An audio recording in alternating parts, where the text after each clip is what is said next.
Notre Seigneur Jésus-Christ leur avait prédit, c'est le passage de l'Évangile que vous venez d'entendre, « Encore un peu de temps et vous ne me verrez plus, vous pleurerez et vous vous lamenterez, et encore un peu de temps et vous me reverrez, et votre cœur se réjouira. » Saint Augustin commente ces paroles de notre Seigneur. « Ce peu de temps, dit-il, dont Jésus parlait à ses disciples, nous paraît long, parce que nous y sommes. Mais lorsqu'il sera fini, nous comprendrons combien il était court. » Et saint Augustin ajoute que notre joie ne ressemble donc pas à celle du monde, dont il est dit qu'il se réjouira. Mais pendant que s'enfante l'objet de nos désirs, ne soyons pas non plus tristes et sans joie. Faisons ce que dit l'apôtre, patients dans la tribulation, vivons dans la joie de notre espérance. Ce passage est dans l'office de Matine. Donc nous avons tout lieu d'espérer, mes bien chers frères, et espérer d'obtenir le ciel. Nous savons ce qu'il faut croire et ce qu'il faut faire pour cela. C'est la raison pour laquelle, avant de nous rappeler la vertu d'espérance, l'Église nous fait d'abord considérer aujourd'hui la vertu de foi. Cette vertu théologale infuse, qui est un don gratuit de Dieu. Cette vertu qui nous fait donc croire fermement à toutes les vérités que notre Seigneur nous a révélées et qu'il nous enseigne par son Église. Et nous nous rappelons que l'Église, dans son magistère, a la même véracité que Dieu même, qui ne peut ni se tromper ni nous tromper. C'est notre acte de foi. C'est la foi catholique, mes bien chers frères, sans laquelle il est impossible de plaire à Dieu, comme le dit fort bien l'apôtre saint Paul. C'est la raison pour laquelle, je vous l'ai dit au dimanche in albis, il est nécessaire de conserver la foi et de grandir dans cette vertu théologale, car nous n'avons que cette vie pour vivre de foi.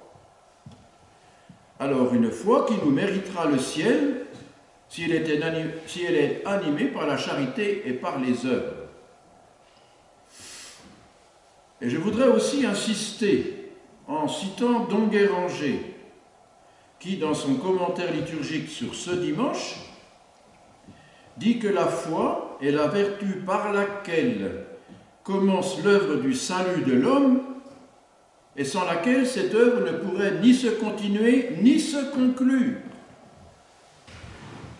Alors me direz-vous, surtout aujourd'hui en ces temps périlleux pour la foi, sachant que notre Seigneur a dit « Lorsque je reviendrai, y aura-t-il encore la foi sur terre ?» Comment entretenir la foi et tout d'abord la préserver? Pour la préserver, il y a toutes les mises en garde de notre Seigneur lui-même, celles qui nous étaient données dimanche dernier, dimanche du Bon Pasteur.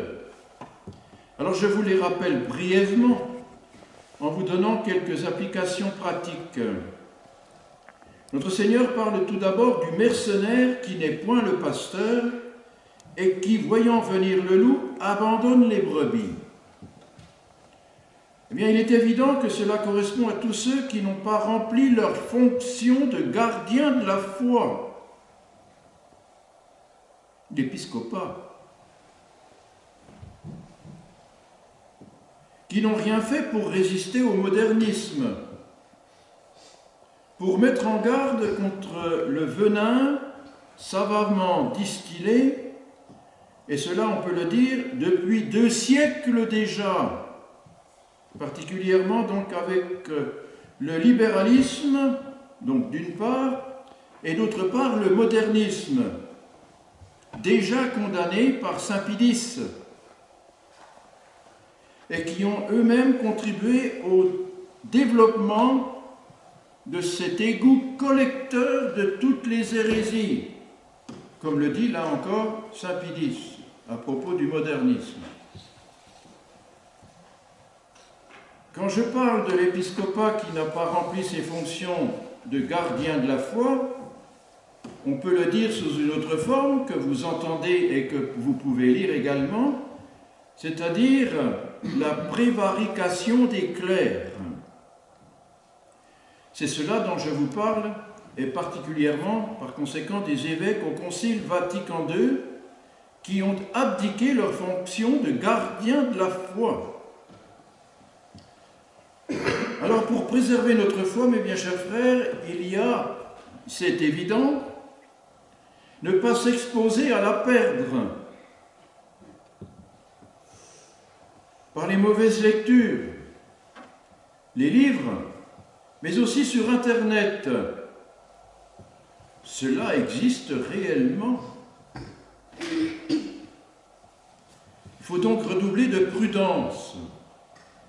Et concernant des revues aussi, j'ai coutume de le dire, attention à ces revues sous couvert de dévotion mariale, avec de belles photos, un bon papier glacé, un bon article, mais tournez la page, un autre empoisonné. Saint Pie X le dit bien à propos du modernisme et de sa méthode. Lisez une page correcte et l'autre page mauvaise, engendrant le doute, voire la remise en question des vérités de la foi et de la morale. Maintenant, il y a bien sûr tous les dangers des enseignements conciliaires et des liturgies conciliaires. Car ayant changé la foi, il fallait aussi changer la liturgie. Vous connaissez l'adage « lex orandi, lex credendi », c'est-à-dire la loi de la prière, c'est la loi de la foi, ou plus communément, la façon dont on prie, c'est la façon dont on croit. Alors il n'y a qu'à voir et entendre toutes ces liturgies conciliaires, mes bien chers frères, pour s'apercevoir que ce n'est plus la même foi, la même religion. Et vous ne pouvez pas suivre tous ces enseignements et ces liturgies. Rappelez-vous les mises en garde, encore plus précises, de notre Seigneur, surtout celles qui concernent la fuite de l'étranger. C'est récent, nous l'avons vu donc dimanche dernier. De celui qui n'est pas le pasteur. Alors nous avons vu cela donc dimanche dernier à ce dimanche du bon pasteur. Et puis mes bien chers frères, maintenant, je voudrais vous retenir encore votre attention pour les résolutions pour entretenir, cette fois-ci donc la vertu de foi. Et là, mes bien chers frères, ce sont toutes nos pratiques religieuses dans la fidélité à la tradition de l'Église. Bien sûr, la réception des sacrements qui nous confère les grâces nécessaires, parce que comment voulez-vous tenir, surtout dans notre monde actuel, sans la grâce du bon Dieu, sans ces grâces que l'on obtient par les sacrements?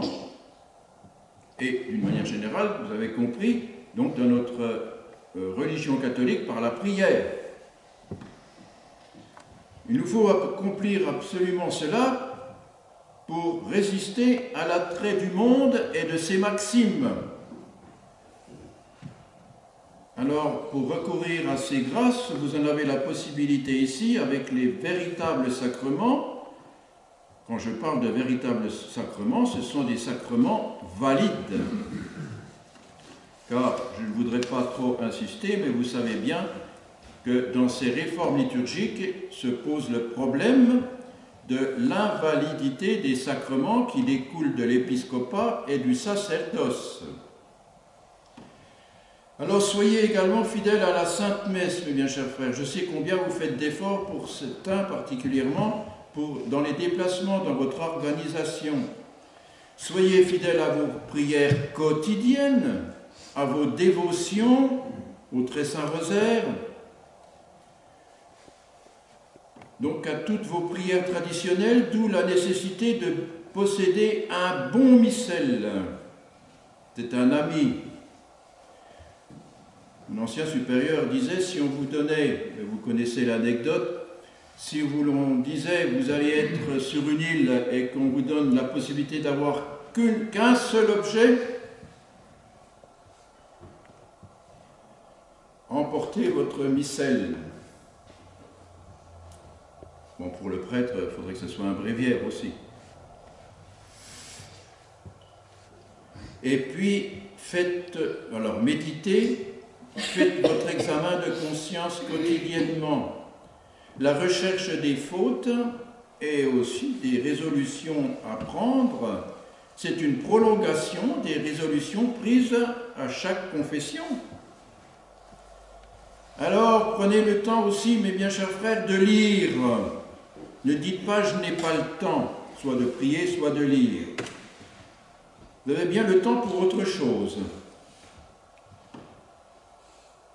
En tenant un écran dans la main.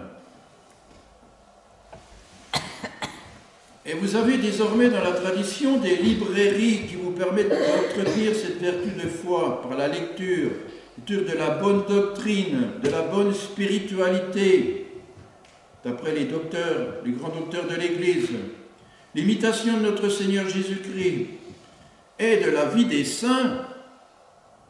Je vous ai encore cité dimanche dernier, en très petit résumé, la vie de ce jeune prêtre Anne-Pierre Capon, martyr franc-comtois de la Révolution française. Et puis il y a bien sûr la lecture des actes du magistère. Ce n'est pas la première fois que vous m'entendez les rappeler. Les encycliques des véritables souverains pontifes. On y pense peut-être un peu moins, mais vous avez, sur ces sujets, vous avez par exemple l'encyclique Pacciandi de Saint Pidis, condamnant le modernisme. Vous la connaissez peut-être, reprenez ces encycliques. Reprenez aussi, parce que je pense que vous l'avez, le petit catéchisme du syllabus de Monseigneur Gaume. Reprenez les ouvrages de Monseigneur Gaume, de Monseigneur de Ségur, les explications de l'Évangile Fillon, Don Marmion, Don de Montléon.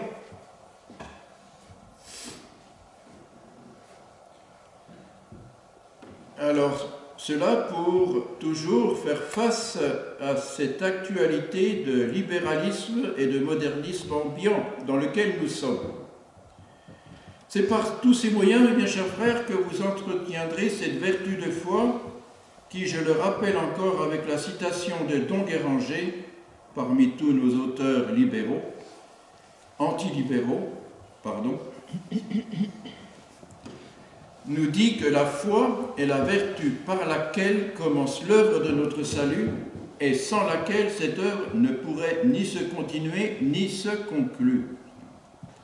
Alors mes bien chers frères, en suivant l'enseignement de ce dimanche, tout empreint encore de la joie pascale, saint Augustin disant bien que notre joie ne ressemble pas à celle du monde, précisément parce qu'elle nous dégage des plaisirs de la terre, mais nous entraîne vers Dieu, dont la grâce nous vient en aide et nous soutient jusqu'au bout du chemin. Demandons par la médiation de la très sainte Vierge Marie ce que l'oraison collecte de la messe nous résume parfaitement, de nous donner, à nous qui professons la foi catholique, de rejeter ce qui s'oppose à notre foi et de nous attacher à tout ce qui lui convient. Eh bien, c'est cela qu'il nous faut faire, mes bien chers frères, ainsi soit-il. Au nom du Père et du Fils et du Saint-Esprit, ainsi soit-il.